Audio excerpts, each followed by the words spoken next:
France, Nepal, Japan, 3 governments 2 दिन में गिर गई। अल्बानिया में पहली एआई मिनिस्टर आ चुकी है। ये सब सिर्फ एक कोइंसिडेंस है या फिर कोई कोइंसिडेंस नहीं है, एक हिडन एजेंडा है। कौन सा एजेंडा?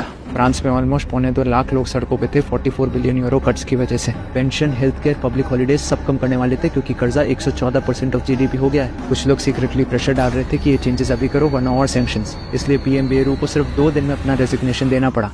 पहला पीएम गया। तो इनका असली गेम प्लान ये है कि पहले किसी देश को बहुत कर्जे में डालो और जब वो कर्जा चुकाने का वक्त आएगा तो ऑब्वियसली वहाँ की सरकार अपने ही लोगों का हक छीन छीन के तो वो कर्जा चुकाएगी और तब वहाँ के अपने लोग अपनी ही सरकार के खिलाफ हो जाएंगे। एग्जैक्टली। दूसरी तरफ नेपाल में भी सेम हाल। स्टैग्नेंट इकोनॉमी और करप्शन की वजह से जेंजी प्रोटेस्टर्स ने पार्लियामेंट ही जला दिया।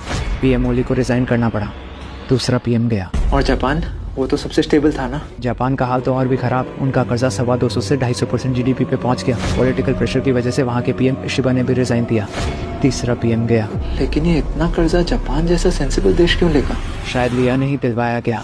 एनालिस्ट कहते हैं कि अलायंस प्रेशर और चाइना की टेंशन की वजह से जापान को अपना defence budget all time high करना पड़ा। क्या इसका मतलब जापान की इकोनॉमी को जानबूझकर लोन दिलवा कर ओवरलोड करवाया गया? यस, देश अलग, वजह अलग, लेकिन शायद पीछे का प्लान एक ही। क्या? शायद एक नया ग्लोबल ऑर्डर बन रहा है और सीक्रेटली गवर्नमेंट्स गिराई जा रही है। ऐसा लगता है जैसे एक नई दुनिया आने वाली है। सूडान, ग्रीस, इटली, इन सब कंट्रीज में भी डेट टू जीडीपी रेशियो बहुत बढ़ चुका है। आगे आगे देखो इन कंट्रीज में क्या होता है। लेकिन इसके पीछे हो कौन सकता है?